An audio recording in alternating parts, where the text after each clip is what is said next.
Assalamualaikum warahmatullahi wabarakatuh. Nah, ini babnya regresi nih. Dikira hipotesisnya ditolak, ternyata diterima. Nih, contoh ini. Langsung aja klik analis regresi linier. Ya, masukkan Y ke Y, Y-nya keputusan pembelian, lainnya ke independen. Klik statistik, klik path and partial correlation, klik continue, klik OK. Nah, kita lihat di sini nih. Kalian kan biasanya lihatnya dari sini nih, nilai SIG-nya ini. Oh, ini nilai SIG-nya 0,136, berarti 13,6%, lebih dari 5%. Berarti lokasi tidak berpengaruh terhadap Y. Ya enggak? Kamu biasa seperti itu kan? Begitu juga rasa berarti nggak terima juga. Pelayanan, oh pelayanan yang diterima. Biasanya kan kayak gitu, ya enggak? Oh berarti ini yang diterima dua, yang ditolak dua, yang diterima satu. Enggak kayak gitu. Enggak kayak gitu.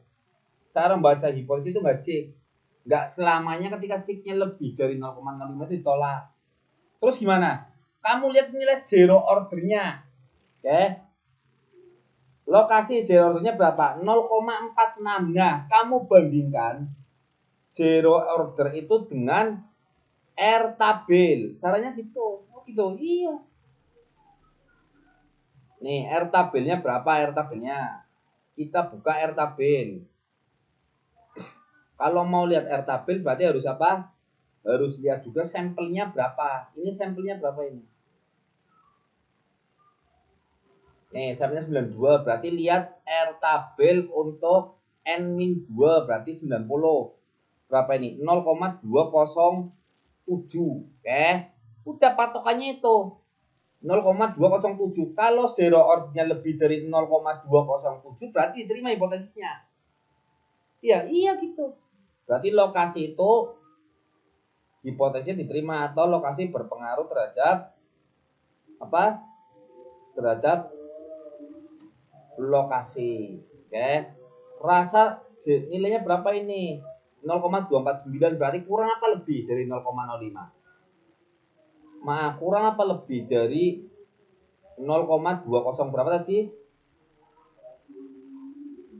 207. Oh, lebih, ya udah berarti diterima. Gitu berarti diterima. Nanti tak jelasin kenapa bisa seperti itu. Kalau pelayanan jelas diterima. Jadi gini nih. Teh hitung regresi seperti ini dan sih kamu gunakan itu apabila di hipotesis kamu itu, ketika kamu menyusun hipotesis, kamu membahas keparsialan. Oke. Kalau kamu nggak membahas keparsialan, nggak kayak gitu. Lihatnya zero order. Contoh hipotesis kamu bunyinya gini. Berdasarkan teori ini, maka dibangun hipotesis lokasi berpengaruh terhadap keputusan pembelian. Nah, kamu hanya seperti itu kan? Kalau seperti itu pakainya zero order. Tapi kalau kamu hipotesisnya bunyinya seperti ini, ketika kamu mau menyusun hipotesis keterkaitan lokasi dengan keputusan pembelian, kamu melibatkan rasa dan pelayanan atau melibatkan variabel independen lainnya, sehingga hipotesis kamu berbunyi berdasarkan teori-teori yang ada, maka dibangunlah hipotesis lokasi berpengaruh terhadap keputusan pembelian dengan rasa dan pelayanan sebagai variabel kontrol. Misalkan seperti itu. Oke. Nah, baru kamu pakai nilai SIG. Begitu. Tapi selama nggak ada keparsialan, itu tetap pakai zero order. Jadi kalimat lokasi berpengaruh terhadap keputusan pembelian dengan rasa dan pelayanan sebagai variabel kontrol, itu sama aja kamu ngomong lokasi berpengaruh secara parsial terhadap keputusan pembelian. Itu kalau nggak ada kata parsialnya, lihatnya zero order. Mau bukti? Nih tak buktikan ini. Artinya itu hubungan tunggal kalau nggak ada kata parsialnya. Lokasi keputusan pembelian kita olah sendiri. Analis regresi linier. Riset lokasi ke keputusan pembelian. Klik OK. Lihat nilai SIG-nya berapa? 0,00. Berarti berpengaruh nggak? Berpengaruh. Nih tak lengkapi dengan zero order juga ini. Tuh, lokasi keputusan pembelian. Berapa ini? Nilai zero ordernya 0,46. Di sini berapa? Yang atas. Sama 0,46. Di sini nilai parsialnya berapa? 0,158. Di sini berapa? Karena satu tetap 0,46. Iya enggak? Jadi parsial itu artinya terkontrol. Korelasi lokasi dengan keputusan pembelian dengan rasa dan pelayanan sebagai kontrolnya. Itulah nilai parsial. Itu gitu. Pelan-pelan aja di sini. Contoh gini nih. Ya kan? Sekarang udah terbuktikan kalau lokasi itu berpengaruh. Ya enggak? Begitu juga rasa ini. Nih, lokasi tak buang, rasa tak masukin. Klik OK. Lihat nilai signya ini. Berapa? 0,017. Berarti kurang apa lebih dari 0,050? Kurang, berarti rasa berpengaruh, Pak. Berpengaruh. Oke, itu. Kalau satunya jelas berpengaruh. Nah, maksudnya keparsialan itu seperti apa?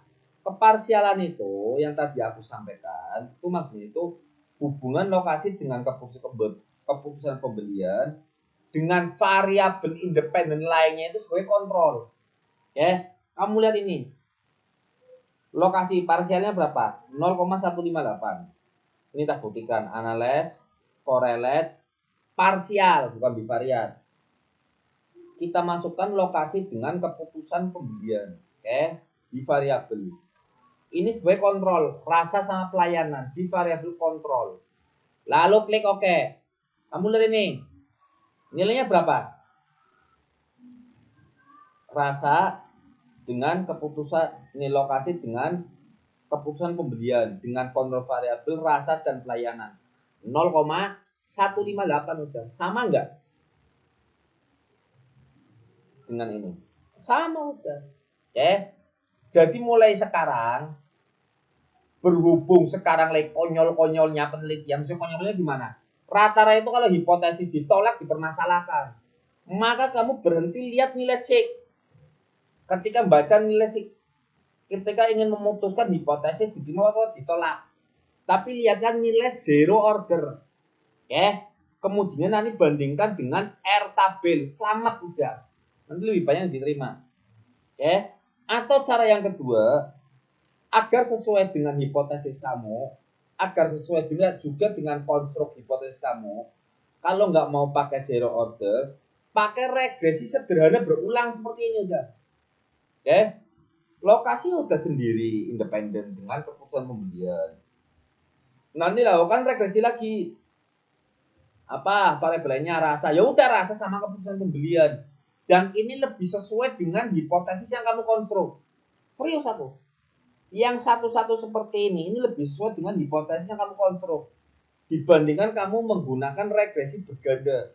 Karena sampai detik ini, aku belum pernah melihat ada skripsi ataupun tesis ya yang ketika mengkonstruk hipotesis keterkaitan independen dengan dependen, dia melibatkan independen lainnya. Itu aku nggak pernah lihat. Artinya apa? Artinya sebenarnya itu mereka nggak bicara keparsialan. Sebenarnya hanya membicarakan korelasi langsung, udah lihat zero order. Cuman ujung-ujungnya ketika olah data pengen keren pakai yang ada bergandanya karena regresi sederhana dianggap analisis tingkat rendah, akhirnya gitu digabung. Oke, akhirnya kacau. Hipotesisnya dia menggunakan keparsialan ketika ngolah data, ambil simpulannya dengan keparsialan. Sementara ketika mengkonstruk hipotesis, dia nggak menggunakan keparsialan, dia menggunakan zero order. Akhirnya apa? Hipotesisnya banyak yang ditolak. Ketika hipotesis yang banyak yang ditolak, yang terjadi apa? Dia hancurin datanya udah, dimanipulasi, difabrikasi bahkan. Kalau nggak falsifikasi malah lebih parah fabrikasi. Apa itu fabrikasi? Dia nggak pernah melakukan penelitian, nggak pernah melakukan apapun, tiba-tiba ada datanya. Begitu endingnya. Tapi kalau kamu tahu yang benar, selesai. Itu yang pertama. Oke. Yang benar tadi dengan disendiri-sendirikan. Yang kedua ini yang paling penting. Harusnya ketika kamu membuat judul seperti ini ya, lokasi rasa pelayanan, kamu ingin mengaitkan ada berpengaruh apa enggak sih lokasi dengan keputusan pembelian? Kamu lakukan itu sebelum kamu lakukan, kamu harus punya rasa keraguan-raguan. Oke? Karena secara teori mungkin lokasi berpengaruh terhadap keputusan pembelian. Nah, tiba-tiba ketika kamu melihat fenomena yang ada muncul keraguan-raguan. Oh, sekarang sudah ada HP, sekarang ada online ini itu. Mungkin sekarang lokasi sudah nggak berpengaruh lagi terhadap keputusan pembelian. Bisa kamu gitu. Nah, baru kamu boleh melakukan penelitian. Oke? Karena 3 pondasi utama penelitian itu. Pertama, keraguan-raguan. Ya, dalam riset ini loh. Yang kedua, setelah ragu kamu melakukan penelitian, setelah melakukan penelitian, apabila hasilnya sesuai dengan teori, ya sudah selesai. Apabila bertentangan dengan teori, nah disitulah justru novelty diperoleh. Apa itu novelty? Temuan baru, gitu. Jadi kamu nggak pusing mau hipotesnya diterima, mau ditolak itu nggak ada urusan. Diterima ya udah, alhamdulillah, bikin pembahasannya gampang. Ditolak ya itu malah yang dicari. Kamu harus bersyukur. Kenapa? Karena di situ ada novelty, ada pergeseran, ada teori-teori yang mungkin sekarang ini sudah tak lagi relevan dengan zaman. Dari mana kamu tahu itu? Ya dari penelitian.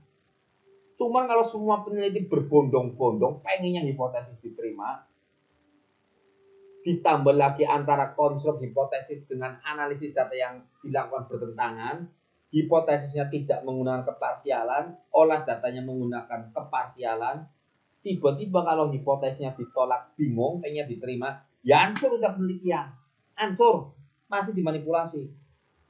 Kalau kayak gitu berarti gimana itu? Sampai endingnya penelitian terus sekarang kayak gitu kan?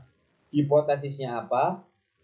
Saat melakukan teknik analisis data apa? Ketika hipotesisnya ditolak, endingnya memanipulasi data, ya enggak?